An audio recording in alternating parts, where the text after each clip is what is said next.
नमस्ते। Welcome to our channel खुशी के पहलू श्रेयान।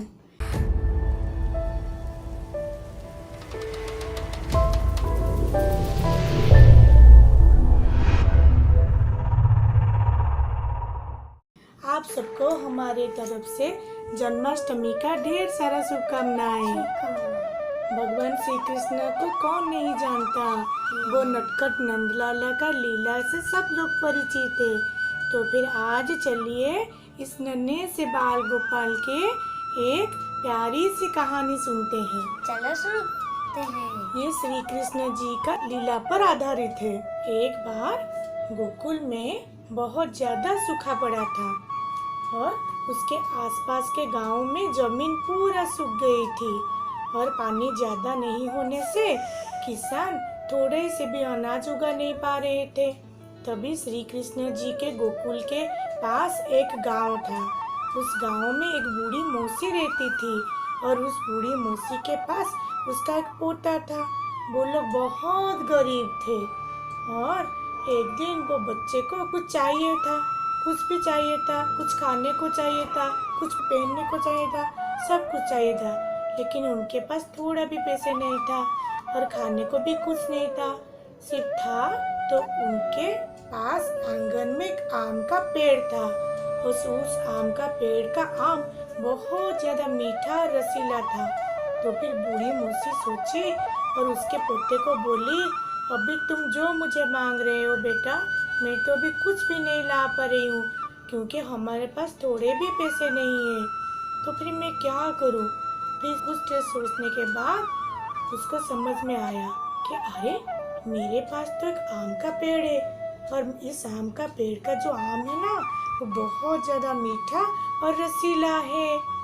अगर मैं इस आम को जाके बेचूं तो मुझे जरूर कुछ पैसा मिलेगा और उस पैसे से मैं मेरे बच्चे का पेट पाल सकूंगी, उससे जो चाहिए होगा उसके लिए मैं ला सकूंगी।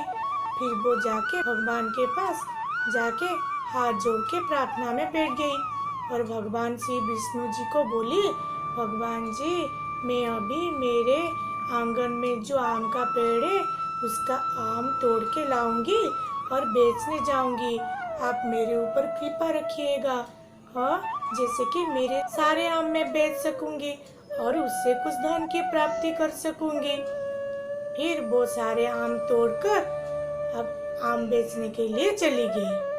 जहाँ भी वो जाती थी, जिस गांव में भी वो जाती थी, वहाँ पे कोई भी आम नहीं खरीदता था क्योंकि वो सूखे के कारण किसी के पास थोड़ा सा भी धन नहीं था। तो फिर वो मौसी सबके घर जाती थी और बोलती थी, आम ले लो आम, मीठे ताजे रसीले आम, एक बार चखोगे तो बार बार खाओगे। इसे सुन के सारे बच्चे, बड़े, बूढ़े और औरतें सब यहाँ वहाँ पे आते थे, आम को देखते थे और खुश हो जाते थे। फिर भी खुश होने के बाद भी वो आम नहीं खरीदते थे। क्यों नहीं खरीदते थे पता है? क्योंकि उनके पास तो पैसा नहीं था। तो फिर वो लोग मौसी को लौटा देते थे और बोलते थे, मौसी ये आम तो बहुत अच्छे हैं लेकिन हम नहीं खरीद पाएंगे क्योंकि हमारे पास तो धन नहीं है। तो फिर मौसी बोली, मैं अभी क्या करूं, इतने देर हो गई, दोपहर का वक्त भी हो गया। तभी मौसी को भूख भी लग रही थी। उसके पास तो आम था लेकिन उसने एक भी आम नहीं खाया क्योंकि अगर वो थोड़े आम खा लेती तो आम उसके पास से कम हो जाते, तो फिर उसे कम धन की प्राप्ति होती। इसे सोचते सोचते वो नंदलाला श्री कृष्ण बाल गोपाल के घर के द्वार के आगे जाके पहुंच गई और फिर जोर से बोली, आम ले लो आम, आम ले लो आम, मीठे ताजे रसीले आम, मीठे ताजे रसीले आम, एक बार चखोगे तो बार बार खाओगे। फिर उसके बाद तभी सारे लोग सुन रहे थे लेकिन कोई कुछ भी नहीं बोल रहा था। लेकिन तभी बाल गोपाल को, नन्हे कान्हा को माता यशोदा और नंद बाबा अपनी गोदी में लेकर प्यार कर रहे थे और उनके साथ खेल रहे थे। तभी नन्हे कान्हा जी ने बूढ़ी मौसी के पुकार सुनी और बोला अपने माँ को, माँ आम। तो फिर माता यशोदा ने कन्हैया को बोला, मेले कान्हा को आम खानी है। तो फिर नन्हे कान्हा जी अपने सिर हिला के हाँ बोले। फिर उसके बाद नंद राजा जी बाहर गए और वो बूढ़ी मौसी को अंदर ले आए और उसके पास से थोड़े से आम खरीद लिए और उसके बदले में उसे थोड़ा सा अनाज दे दिया। तभी कन्हैया अपने माता के गोदी से उतर गए और बूढ़ी के पास गए, वो बूढ़ी मौसी के पास, और जाके बोले आम। अपनी तोतली नटखट आवाज में जाके बोले आम। फिर वो बूढ़ी मौसी थोड़ा लाड किया और मुस्कुराई और उनको बोली, लल्ला आम चाहिए तो फिर तुम्हें इसका मूल्य देना पड़ेगा।